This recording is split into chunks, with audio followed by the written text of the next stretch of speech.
नदियाँ भारत की शान रही है। इनके वजूद ने हमें भोजन से लेकर बिजली तक सब कुछ दिया है। ऐसे कई संसाधन है जो हमें नदी से मिलते हैं, लेकिन क्या आपने कभी ऐसी नदी को देखा है जिसमें पानी के साथ सोना बहता है? जी हाँ दोस्तों, नदियों के देश भारत में एक अनोखी नदी ऐसी भी है जो पानी के साथ सोना बहाकर लाती है।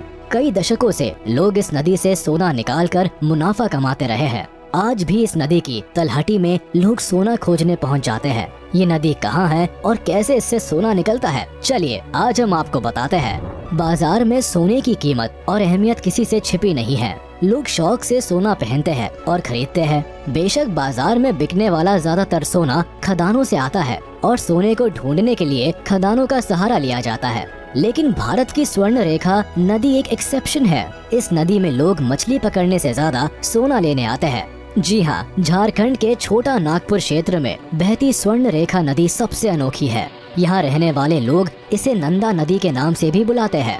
यहाँ के लोगों के लिए इस नदी का खास महत्व है। खास इसीलिए क्योंकि ये उन्हें केवल पानी मुहैया नहीं कराती, बल्कि वहाँ के लोगों के लिए रोजगार का साधन भी बनी हुई है। दरअसल दशकों से इस नदी की रेत से सोना निकाला जा रहा है। स्थानीय लोग रोज सुबह इस नदी में उतरते हैं और रेत छानकर इससे सोना इकट्ठा करते हैं और इससे पैसे कमाते हैं। ये काम कई घरों के लिए रोजगार का साधन है। उनकी कई पीढ़ियों ने इस काम से गुजारा चलाया है। झारखंड, पश्चिम बंगाल और उड़ीसा के कुछ इलाकों से बहकर निकलने वाली ये नदी असल में 474 किलोमीटर लंबी है। इसका उद्गम रांची से 16 किलोमीटर दूर है।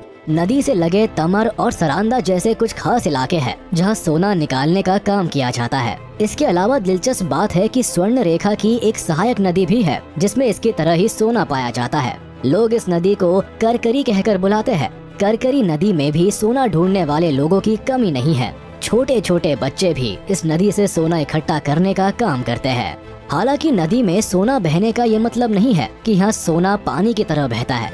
दरअसल नदी में बहकर आने वाले सोने की मात्रा काफी कम होती है। इतनी कम कि एक आदमी महीने में 60 से 80 सोने के कण ही निकाल पाता है। कई बार तो महीने में 30 सोने के कण निकलना भी मुश्किल हो जाता है। यहाँ लोग एक कण को बेचकर 80 से 100 रुपए तक कमाई कर पाते हैं। इस हिसाब से एक आदमी की महीने की लगभग 5 से 8 हजार रुपए की कमाई ही होती है।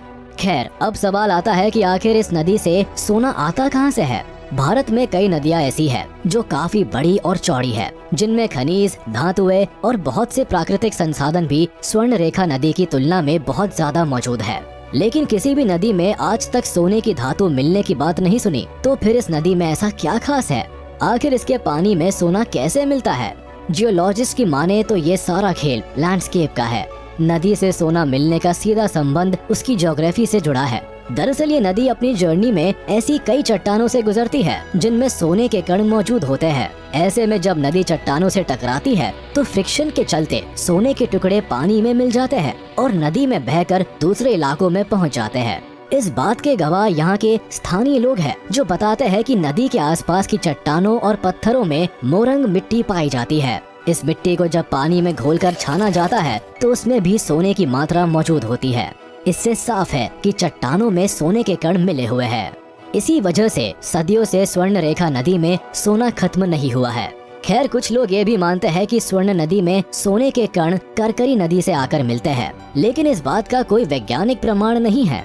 खैर, स्वर्ण रेखा नदी और उससे निकलने वाले सोने के बारे में तो आप जान गए, लेकिन खदानों से निकलने वाले सोने के बारे में आप क्या जानते हैं? आपको बता दें कि दुनिया भर में सबसे ज्यादा सोना अफ्रीका में पाया जाता है, लेकिन भारत में भी सोने की कई खदानें हैं। खास तौर पर दक्षिण हिस्से में सबसे ज्यादा गोल्ड माइनिंग की जाती है। कर्नाटका, झारखंड, आंध्र प्रदेश और केरला राज्य भारत के सबसे बड़े सोना उत्पादक राज्य है। खास तौर पर भारत की सबसे बड़ी सोने की खदान कर्नाटक में स्थित है।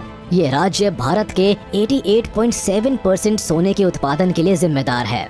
यहाँ कई लाख टन सोने के भंडार हैं, जिन्हें खदानों से निकाला जाता है। सोने की खुदाई के लिए कर्नाटक में सबसे लोकप्रिय माइंस हुट्टी माइंस रही है। कर्नाटक के रायचूर में मौजूद हुट्टी माइंस कई सदियों से एक्टिव है। इससे सोना निकालने के लिए हर दिन 2000 टन से भी ज्यादा ओर को क्रश किया जाता है। हर एक टन से लगभग 2.6 ग्राम सोना एक्सट्रैक्ट होता है। वैसे बता दे कि खदान से सोने को एक्सट्रैक्ट करने की 2 मेथड्स होती है। पहली मेथड में केमिकल के इस्तेमाल से सोने को निकाला जाता है, जबकि दूसरा तरीका क्रशिंग का होता है। इसमें ओर को क्रश करके सोने को इकट्ठा किया जाता है और फिर उसे प्रेस करके गोल्डन बटन का आकार दिया जाता है। कर्नाटक की हुट्टी माइन से हर साल भारत को कई टन सोना मिलता है। इससे देश को भारी मुनाफा होता है। हुट्टी माइंस के अलावा कर्नाटक की सबसे बड़ी सोने की खदान कोलार गोल्ड फील्ड्स है। ये हमारे देश की सबसे बड़ी और लोकप्रिय सोने की खान है। आपको बता दें कि इसकी गिनती दुनिया की सबसे गहरी खदानों में भी होती है, लेकिन कई सालों से ये खदान पूरी तरह बंद है। इसके अलावा कर्नाटक में और भी दूसरी खदानें हैं जिसमें इसी प्रक्रिया से सोना बाहर निकाला जाता है। कर्नाटक के बाद आंध्र प्रदेश भारत का दूसरा सबसे बड़ा गोल्ड प्रोड्यूसर है। इस राज्य की सबसे पॉपुलर और सबसे इम्पोर्टेंट गोल्ड माइन रामागिरी है। ये गोल्ड माइन अनंतपुर जिले में मौजूद है और इसमें 16 टन गोल्ड रिजर्व मौजूद है, लेकिन दशकों से इस गोल्ड माइन को बंद रखा गया है और सोना निकालने का काम बिसानाटम और पलच्चचूर गोल्ड माइन से किया जा रहा है। आंध्र प्रदेश के बाद झारखंड भारत का तीसरा गोल्ड प्रोड्यूसर है। वैसे बता दे कि इस राज्य से मिलने वाले सोने की मात्रा कम है, क्योंकि इस राज्य को अपना सोना स्वर्ण रेखा नदी और उसकी सहायक नदी से मिलता है। झारखंड के अलावा भारत के केरल राज्य में भी थोड़ा सोना पाया जाता है, लेकिन इसकी मात्रा काफी कम है। ये सोना पुन्नापुजा रिवर और छलियारपुजा नदी के पास के इलाकों में मिलता है। तो ये थी भारत की वो नदियाँ और खदानें जिनकी वजह से भारतीय श्रृंगार में सोने की बड़ी अहमियत है। यकीन मानिए, सोने की छोटी सी मात्रा निकालने के लिए भी गोल्ड माइनर्स को कड़ी मशक्कत करनी पड़ती है। कई मजदूर दिन रात सोने की खदानों पर काम करते हैं और तब जाकर जरा सा सोना हाथ आता है। इससे पता चलता है कि भारत में सोने की क्वांटिटी काफी सीमित है और इसीलिए ये काफी महंगा है। तो दोस्तों, आज के लिए बस इतना ही। इंडियन गोल्ड से जुड़ी ये अनोखी जानकारी आपको कैसी लगी, हमें कमेंट सेक्शन में जरूर बताएं।